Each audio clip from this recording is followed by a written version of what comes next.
महात्मा बुद्ध एक गांव से होकर गुजर रहे थे। उस गांव में एक तालाब था। महात्मा बुद्ध और उनके सभी शिष्य तालाब के पास आकर रुक गए। तभी वहां पर एक लड़का अपनी माँ के साथ पानी भरने आया। उस लड़के की नजर महात्मा बुद्ध पर पड़ी। वह महात्मा बुद्ध को पहले से ही जानता था। वह जानता था कि महात्मा बुद्ध बहुत ज्ञानी हैं और वह सभी के प्रश्नों का उत्तर देते हैं। वह तुरंत ही महात्मा बुद्ध के पास पहुंचा।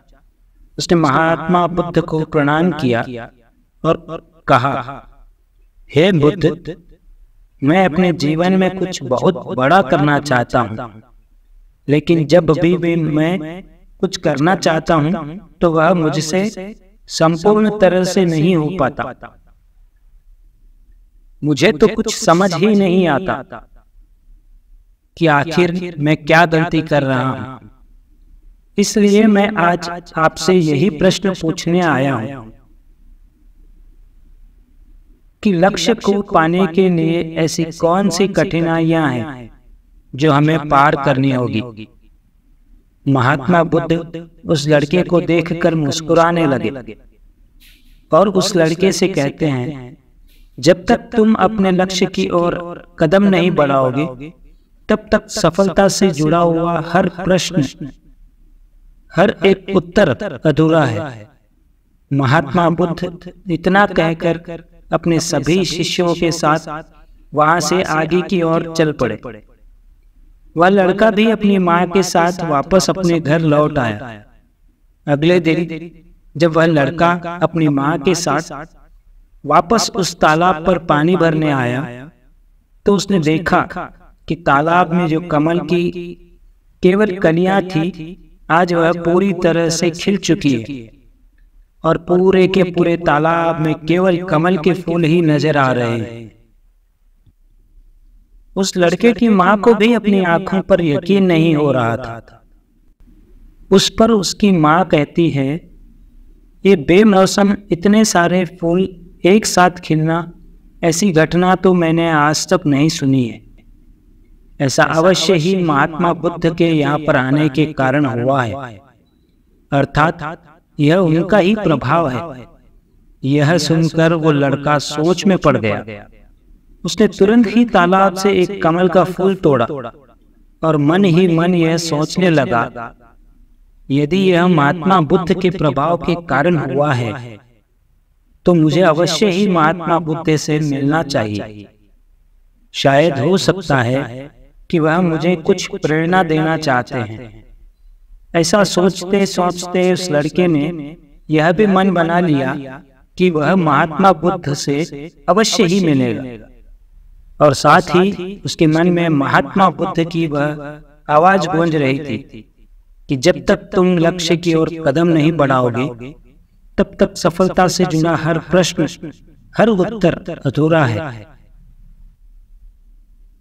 तभी उस लड़के ने वह कमल का फूल एक छोटे से मटके में रख दिया और उसने मन ही मन यह मन बना लिया कि वह महात्मा बुद्ध से मिलकर रहेगा और उनके मन में जो भी प्रश्न है वह उनसे उनके उत्तर जानकर रहेगा। उस लड़के ने तुरंत ही अपनी माँ से कहा, माँ, मैं महात्मा बुद्ध से मिलने जा रहा हूँ। वह अब तक बहुत आगे नहीं निकले होंगे। यदि मैं जल्दी चलूंगा तो एक दिन मैं उन तक पहुंच ही जाऊंगा और फिर 1-2 दिन में मिलकर मैं वापस घर लौट आऊंगा। उसकी माँ ने उसे समझाने की कोशिश की, लेकिन वो लड़का नहीं माना। वह तुरंत ही सफर की ओर निकल पड़ा। वह मार्ग पर तेजी से आगे बढ़ रहा था। जल्दी चलते हुए उसने बहुत कम समय में अपना गांव पार कर लिया। लेकिन अब इसी कारण वह थकने भी लगा था और उसकी रफ्तार भी धीमी पड़ रही थी। उस लड़के का जोश भी अब खत्म होते जा रहा था। धीरे धीरे चलते चलते वह जंगल के रास्ते आ पहुंचा और जंगल को देखकर उसके मन में एक डर उत्पन्न हुआ। उसने सोचा कि मैंने आज तक कभी जंगल पार नहीं किया है। और इस जंगल में तो कई जंगली जानवर भी हैं। यदि मैं रास्ता भटक गया तो मैं महात्मा बुद्ध तक कभी नहीं पहुंच पाऊंगा, और यदि मैं किसी गलत रास्ते पर चला गया तो मुझे कम से कम 2 दिन और लगेंगे महात्मा बुद्ध तक पहुंचने के लिए। और यदि वह मुझसे बहुत आगे निकल गए तो मुझे बाकी रास्ते भी पता नहीं चल पाएंगे, और फिर मैं उनसे कभी नहीं मिल पाऊंगा। वह लड़का इसी सोच विचार में पड़ा हुआ था। तभी उसने देखा कि उसी रास्ते से एक घुड़सवार आ रहा था। लड़के ने उस घुड़सवार से कहा, भाई मुझे जंगल पार करवा दीजिए, मुझे महात्मा बुद्ध से मिलना है, मुझे यह कमल उन्हें देना है। क्या आप मुझे इस जंगल से पार करवा सकते हैं? इस पर घुड़सवार कहता है, बेटा देखो, मैं तुम्हें ले तो नहीं जा सकता, लेकिन मैं तुम्हारी मदद जरूर कर सकता हूँ। यदि तुम चाहो तो यह कमल वाला मटका मुझे दे दो, मैं इसे महात्मा बुद्ध तक पहुंचा दूंगा। उस घुड़सवार की यह बात सुनकर वह लड़का एक बार फिर से सोच विचार में पड़ गया और सोचने लगा, यदि मैं पैदल जाऊंगा तो मुझे बहुत समय लग जाएगा, और पता नहीं मैं महात्मा बुद्ध तक पहुंच भी पाऊंगा या नहीं।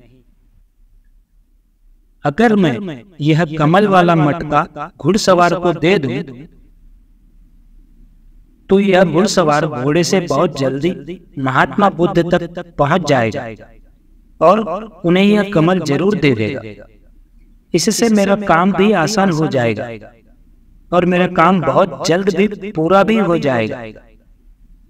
काफी कुछ सोच विचार करने के बाद उसने तय किया कि वह यह कमल का फूल उस घुड़सवार को दे देगा। यह सोचकर उस मटके को उस घुड़सवार को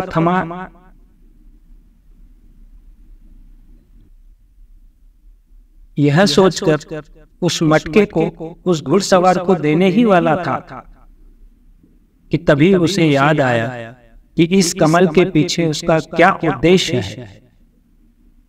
वह किस मकसद से इस कमल को महात्मा बुद्ध के पास ले जा रहा है।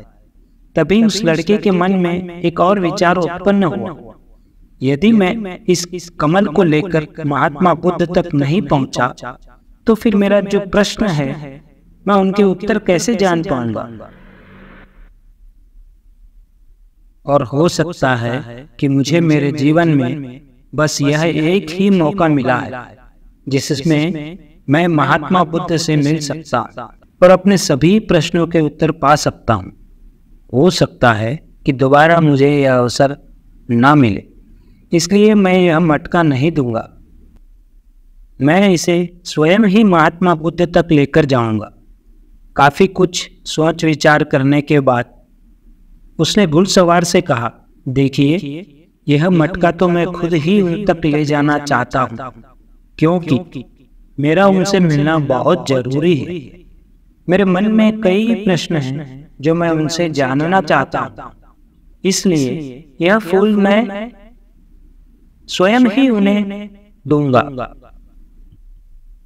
कृपया करके मुझे जंगल से बाहर निकालने का रास्ता बता दीजिए, मैं स्वयं ही चला जाऊंगा। इस पर उस घुड़सवार ने उस लड़के को जंगल से बाहर जाने का रास्ता बता दिया और उस मार्ग पर आगे की ओर बढ़ चला। वह जल्दी जल्दी मार्ग में आगे बढ़ रहा था और देखते ही देखते शाम का वक्त भी होने आया था। तभी उस लड़के के मन में एक और विचार आया और वह यह सोचने लगा कि यदि शाम के वक्त मैं इस जंगल में भटक गया तो मेरा क्या होगा, मैं महात्मा बुद्ध तक कैसे पहुंच पाऊंगा, और अगर मैं उनसे नहीं मिल पाया तो मेरी यात्रा बेकार हो जाएगी। इससे तो अच्छा है कि मैं उस घुड़सवार को यह मटका दे दूं, वह उसे महात्मा बुद्ध तक अवश्य पहुंचा देगा। मुझे तो घर लौट जाना चाहिए, यही मेरे लिए बेहतर होता। इस प्रकार उस लड़के के मन में तरह तरह के विचार उत्पन्न हो रहे थे। ऐसा होगा तो क्या होगा, वैसा होगा तो क्या होगा, यदि मैं भटक गया तो क्या होगा। तभी उस लड़के ने उस कमल की ओर देखा। उस कमल से ही उसे महात्मा बुद्ध की याद आई। महात्मा बुद्ध के चेहरे पर वही असीम शांति थी।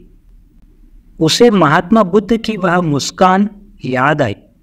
तभी उसके मन में एक और विचार उत्पन्न हुआ, जिनके आने से हमारे तालाब में इस प्रकार अनेकों फूल खिल गए, जिसके साथ होने से हमारे मन को प्रेरणा मिलती है, जिनके चेहरे पर वह असीम शांति है, जिनसे मन मिलकर मेरा मन शांत हो जाता है।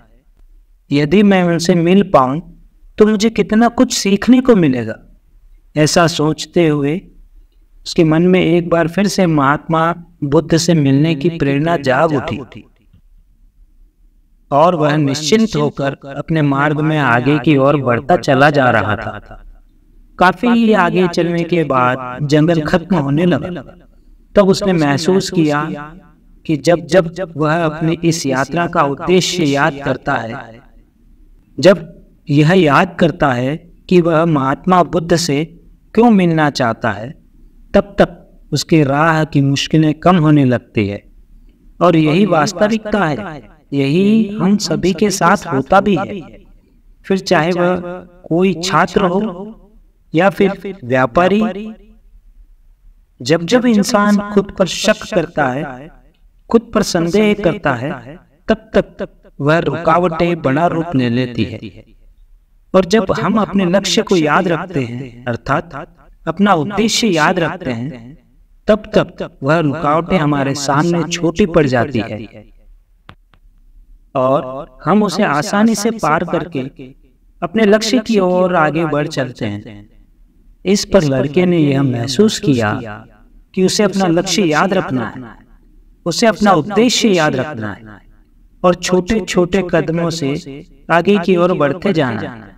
उसके बाद उस लड़के ने सारी चिंताएं छोड़ ली। वह केवल सफर पर आगे की ओर बढ़ता जा रहा था, लेकिन इस बीच वह चलते चलते काफी थक चुका था। और जैसे ही उसने जंगल पार किया, तभी जंगल के ऊपर उसे एक छोटी सी कुटिया नजर आई। वहां पर एक सुंदर स्त्री रहती थी। लड़का काफी थक चुका था और उसे बहुत जोरों से प्यास भी लग रही थी। वो लड़का उस कुटिया में गया। वहां पर उस स्त्री से उसने पानी मांगा। इस बार उस स्त्री ने उस लड़के को पानी पिलाया। तभी वह स्त्री उस लड़के से कहती है, आखिर तुम महात्मा बुद्ध से क्यों मिलना चाहते हो? इस पर वह लड़का कहता है, मेरे मन में कुछ प्रश्न हैं और मैं उन प्रश्नों का उत्तर जानना चाहता हूँ और मेरे पास केवल यह एक ही अवसर है, इसलिए मुझे उनसे मिलना ही है। वह लड़का उसी तरह से अपनी बातें कर ही रहा था। उधर दूसरी तरफ उस स्त्री के मन में उस लड़के के प्रति प्रेम जाग रहा था कि उस लड़के को पसंद करने लगी। वह लड़की उस लड़के को रोकना चाहती थी। वह उससे कहती है, आज की रात तुम यहीं रुक जाओ, वैसे भी शाम होने को है और बहुत जल्द ही रात भी हो जाएगी। ऐसे में तुम कहाँ जाओगे? इससे अच्छा है आज तुम यहीं पर रुक जाओ। आज हमारे बगल में भी शादी है, वहां पर नाच गाना होगा, खाना पीना होगा, बहुत मजा आएगा। इसलिए आज रात तुम यहीं पर रुक जाओ। उस स्त्री के मुख से यह सुनकर वह लड़का यह समझ चुका था कि यह लड़की मुझे पसंद करती है और वह बहुत सुंदर भी है।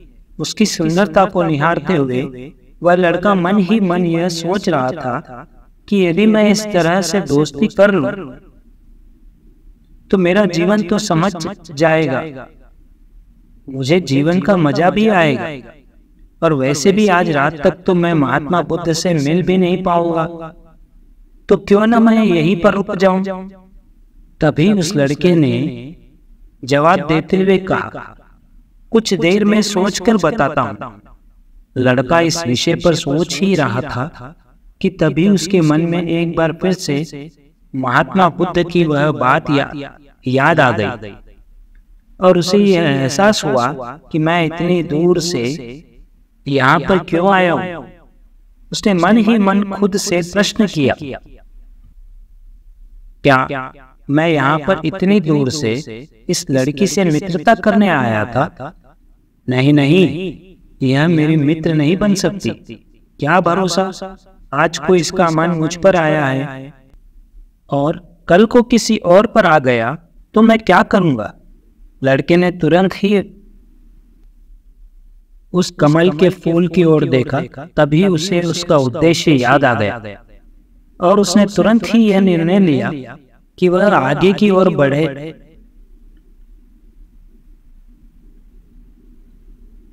और उसने तुरंत ही यह निर्णय लिया कि वह आगे की ओर बढ़ेगा। उसने उस लड़की को साफ साफ मना कर दिया और अपने मार्ग की ओर आगे निकल गया। जब वह आगे की ओर जा रहा था तभी उसे अपने इस निर्णय पर अफसोस हो रहा था। उसे ऐसे लग रहा था कि यदि उसे महात्मा बुद्ध न मिले तो उसके हाथ से यह लड़की भी चली जाएगी। इस बात का उसे बहुत मलाल भी था, लेकिन वह धीरे धीरे मार्ग में आगे बढ़ता गया। कुछ दूर आगे जाने के बाद जब उसका मन शांत हुआ तब उसे इस बात का एहसास हुआ कि यदि वह लड़की के पास रुक जाता तो वह अपने उद्देश्य में कभी सफल नहीं हो पाता और उसकी यह यात्रा बेकार हो जाती, उसकी इतनी मेहनत व्यर्थ हो जाती। और तब उसे एक और चीज का एहसास हुआ कि जो भी व्यक्ति या फिर वस्तु हमें अपने उद्देश्य से भटकाने का प्रयास करे, हमें उससे तुरंत ही दूर हो जाना चाहिए। हमें अपना उद्देश्य याद रखना चाहिए कि हमने यह सफर क्यों शुरू किया था और हम अपनी मंजिल पर क्यों पहुंचना चाहते हैं। वह लड़का यह सब सोच विचार करके आगे की ओर बढ़ता जा रहा था। रात्रि का वक्त होने ही वाला था और वह लड़का तेजी से अपने मार्ग में आगे की ओर बढ़ता जा रहा था। तभी उसे मार्ग में एक बुजुर्ग व्यक्ति मिले। उसने उस बुजुर्ग व्यक्ति से पूछा, बाबा, मैं महात्मा बुद्ध से मिलना चाहता हूँ और पिछले गांव में मुझे किसी ने बताया कि वह इसी मार्ग से आगे की ओर बढ़ते गए। क्या आप मुझे बता सकते हैं वह किस तरफ गए हैं? इस पर वह बुजुर्ग व्यक्ति उस लड़के से कहा, बेटा, तुमसे कोई गलती हो गई है, तुम्हें कोई गलतफहमी हुई है। यहाँ से कोई भी ऋषि मुनि नहीं गए हैं। हो सकता है कि रास्ते में कोई और मोड़ हो जिस पर तुम्हारा ध्यान ना गया हो। वह ऋषि मुनि उसी रास्ते से गए होंगे। यह सुनकर वो लड़का घबरा गया। अभी कुछ ही घंटों पहले तो मैंने उस बस्ती को पार किया था। यदि मैं वापस गया तो मैं बहुत पीछे हो जाऊंगा और अब तो अंधेरा भी होने को है। मेरे पास ना तो कोई रहने का कोई साधन है और ना ही खाने पीने का। मेरी तो पूरी यात्रा बेकार हो जाएगी। मुझे तो लग रहा था कि मैं महात्मा बुद्ध से अवश्य मिल लूंगा, लेकिन अब लगता है कि यह मुमकिन नहीं है। मैं उनसे नहीं मिल पाऊंगा। इस प्रकार के कई विचार और उसके लड़के के मन में उमड़ने लगे। वो लड़का खुद पर संदेह करने लगा। जैसे ही उसके मन में इस प्रकार के विचार उत्पन्न हुए, मानो उसके पैरों में किसी ने बेड़ियां डाल दी। वह बार बार केवल एक ही बात सोच रहा था कि आखिर वह मुझे क्यों नहीं दिखाई दिया। मैं बार बार एक ही गलती क्यों करता हूं? मुझसे इतनी बड़ी गलती कैसे हो गई? यह सोचकर वह लड़का सर पकड़कर वहीं पर बैठ गया। कुछ देर तक तो उसे कुछ भी समझ नहीं आ रहा था। तभी उसे उसकी माँ की बात याद आई। उसकी माँ ने उस लड़के से कहा था, बेटा, हर गलती में सीख छुपी होती है जो हमारे जीवन को और भी बेहतर बनाती है। यह बात उसे याद आते ही उसका मन शांत होने लगा और देखते ही देखते उसका मन पूरी तरह से शांत हो चुका था। और वह लड़का बार बार अपने मन में अब एक ही बात दोहरा रहा था कि हर गलती में सीख छुपी हुई होती है और हमें वह और बेहतर बनाने आती है। उसने अपनी गलती को स्वीकार किया और वह कहने लगा, हाँ, मुझसे गलती हुई है। मैं जल्दबाजी में बिना सोचे समझे बस इस मार्ग में आगे की ओर बढ़ता ही जा रहा था। जैसे जैसे लोगों ने कहा, मैं उसी तरह से आगे की ओर बढ़ता चला गया। उसने खुद की गलती को स्वीकार करते ही उसका मन पूरी तरह से शांत हो गया। उसकी निराशा अब आशा में बदल चुकी थी। वह एक पेड़ के नीचे बैठा हुआ था। तभी उसने देखा कि कुछ जानवर नदी से पानी पी रहे थे। यह सब देखकर उस लड़के को याद आया कि जब वह पहली बार महात्मा बुद्ध से मिला तब पानी के पास ही मिला था और महात्मा बुद्ध के साथ उनके कई शिष्य भी हैं, तो उन्हें पानी की तो आवश्यकता जरूर पड़ेगी। इस बात पर उस लड़के को तुरंत यह समझ में आ गया कि महात्मा बुद्ध भी उसी रास्ते से भ्रमण कर रहे होंगे जिस रास्ते पर पानी होगा। तभी उसने सोच विचार कर यह तय किया कि वापस जाने से अच्छा है क्यों ना मैं नदी के किनारे किनारे आगे की ओर बढ़ता रहा। इसे सोचते ही उसने तुरंत ही अपना रास्ता बदल दिया और अब वह नदी के रास्ते आगे बढ़ने लगा। जैसे जैसे वह आगे बढ़ता जा रहा था उसका मन और भी हल्का होता जा रहा था, उसका मन और भी शांत होता जा रहा था। तब उसने अनुभव किया कि जब मन बहुत शांत होता है तो हमारा मन बहुत हल्का हो जाता है और जल्दबाजी नहीं करता और ना ही किसी में या खुद में कोई कमी निकालता है। हमारी बुद्धि पहले से बेहतर काम करने लग जाती है। तब उस लड़के ने इस बात का भी अनुभव किया कि खुद से शिकायत करना एक बहुत बड़ी कमी है जो हमें दुख की ओर ले जाती है। चलते चलते लड़के के मन में विचार आया, यदि मैं अपने गांव में ही रुक जाता तो यह सारे अनुभव में कभी नहीं प्राप्त कर पाता। ऐसा सोचते सोचते वो मार्ग में आगे की ओर बढ़ता जा रहा था। तभी उसे महात्मा बुद्ध के कुछ शिष्य नजर आए और उन्हें देखकर वो लड़का बहुत प्रसन्न हुआ। वह अपने मार्ग में और भी तेजी से आगे बढ़ने लगा और आखिरकार लगातार 2 दिन का सफर तय करने के बाद वह महात्मा बुद्ध के पास पहुंच ही गया। वह तुरंत ही महात्मा बुद्ध के पास पहुंचा। उसने महात्मा बुद्ध को प्रणाम किया और उन्हें वह कमल का फूल भेंट कर दिया। इससे पहले वह लड़का कुछ कहता तभी महात्मा बुद्ध ने कहा, बहुत सुंदर, यह कमल पूरी तरह से खिल चुका है। 2 दिन पहले ही तुमने मुझसे पूछा था कि लक्ष्य को पूरा करने के लिए इंसान को कौन सी कठिनाइयों को पार करना पड़ता है, लेकिन 2 दिनों बाद तुमने बहुत सारे अनुभव प्राप्त कर लिए। तुम्हारा यह धैर्य और यह मुस्कान देखकर लगता है कि तुमने इस यात्रा में बहुत कुछ सीखा है। इस पर उस लड़के ने यात्रा में घटित हुई हर एक बात महात्मा बुद्ध को बता दी। तभी महात्मा बुद्ध ने उस लड़के से कहा, तुम्हारे मन में जो भी प्रश्न है मैं उनके जवाब तुम्हें जरूर दूंगा। आगे महात्मा बुद्ध कहते हैं, बिना कोशिश के हर चीज जरूरी। जब इंसान किसी लक्ष्य के लिए उस रास्ते पर चलता है तब सबसे पहले वह अपने अनुभव से ही सीखता है और जब धीरे धीरे उसका विवेक जागृत होने लगता है, उसकी बुद्धि काम करने लगती है, तब दूसरे के अनुभव और दूसरों की गलतियों से भी सीखने लगता है।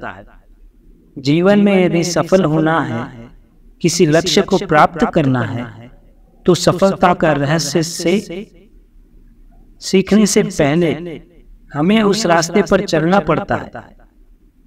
महात्मा बुद्ध आगे कहते हैं, किसी भी लक्ष्य को प्राप्त करने के लिए उस रास्ते में हमें 3 दिक्कतें आती है और इनका निवारण करने के बाद ही हम अपने लक्ष्य तक पहुंच पाते हैं। और तुमने भी वह 3 बातें सीख ली। पहला, अपने उद्देश्य को पहचान और उसके प्रति समर्पण करो। जैसे कि तुम यह कमल का फूल मुझ तक पहुंचाना चाहते थे और तुम्हारा उद्देश्य भी यही था। तुमने यह जान लिया था कि यह फूल मुझ तक पहुंचाने के लिए तुम्हारा क्या उद्देश्य है, जिस कारण तुम्हारे मन के सारे संदेह खत्म हो गए। इसके बाद जब भी तुम फूल को देखते थे तो तुम्हें अपना उद्देश्य याद आ जाता था। आगे महात्मा बुद्ध ने कहा, तुमने स्वयं को अनुभव से ही यह जान लिया कि अपनी मंजिल तक किस प्रकार हमें पहुंचना है, और सब कुछ तुम्हारे भीतर से ही प्रकट हो रहा है। वह लड़का महात्मा बुद्ध की सारी बातें ध्यान पूर्वक सुन रहा था। तभी आगे महात्मा बुद्ध कहते हैं, तुम्हारे मन में कई प्रकार के डर और संशय थे। पता नहीं तुम मुझ तक पहुंच पाओगे या नहीं, पता नहीं तुम जंगल पार कर पाओगे या नहीं, क्योंकि तुमने आज से पहले कभी जंगल पार किया ही नहीं था। और सारे रास्ते में तुम्हें तरह तरह की रुकावटें भी झेलनी पड़ी। और जब हमारे रास्ते के तरह तरह की रुकावटें उत्पन्न होती है तब हमारा मन बाधित होने लगता है, हमारा मन भटकने लगता है और हम अपने लक्ष्य से भटक जाते हैं। लेकिन जब हम अपना सारा ध्यान रुकावट से हटाकर अपने उद्देश्य, अपने लक्ष्य पर लगाते हैं तो सारी रुकावटें खुद ब खुद आखिर खत्म हो जाती है। वह सफल क्यों होना चाहता है, क्यों वह कुछ करना चाहता है, इसी कारण उनके सामने परेशानियां भी बहुत ज्यादा होती है और वह उन परेशानियों के सामने घुटने टेक देते हैं।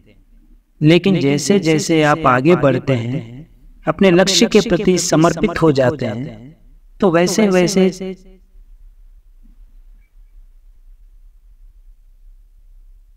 आगे की ओर चलना आसान हो जाता है और हम अपने लक्ष्य तक पहुंच ही जाते हैं।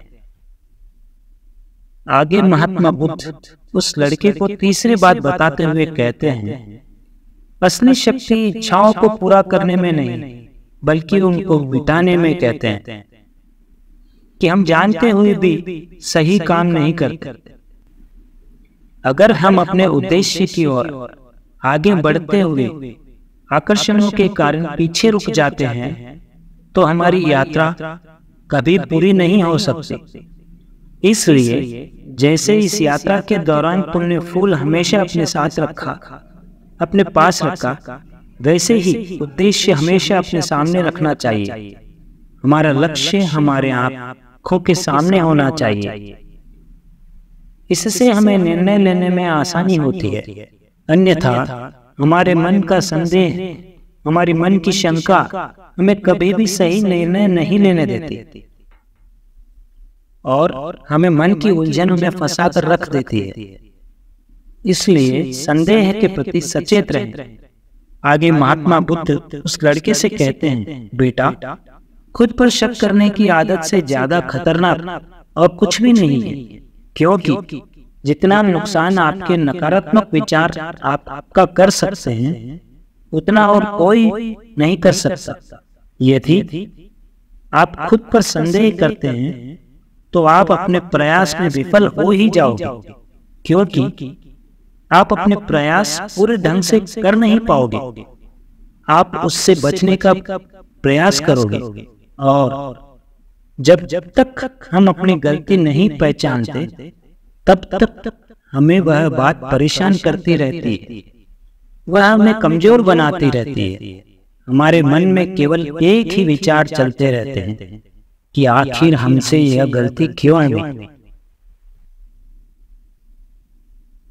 मैं इतना नादान, इतना कमजोर कैसे हो सकता हूँ। और अगर मैं आज इतना कमजोर हूँ, मैं आज उस काबिल नहीं हूँ, तो मैं आगे चलकर क्या कर पाऊंगा। तो इसीलिए अपने आप को यह याद दिलाओ कि हर गलती में सीख छुपी हुई है और उससे कुछ सीख कर ही हमें अनुभव मिलता है। और उस अनुभव से ही हम अपने लक्ष्य तक पहुंच पाते हैं। सबसे पहले अपने मन को शांत कर, बुद्धि को विवेक का प्रयोग कर और उद्देश्य की तरफ आगे बढ़ते रहो। चलो, सिर्फ इसी तरह से आप किसी भी चुनौती का सामना कर सकते हैं और बड़े से बड़ा लक्ष्य को भी आसानी से हासिल कर सकते हैं।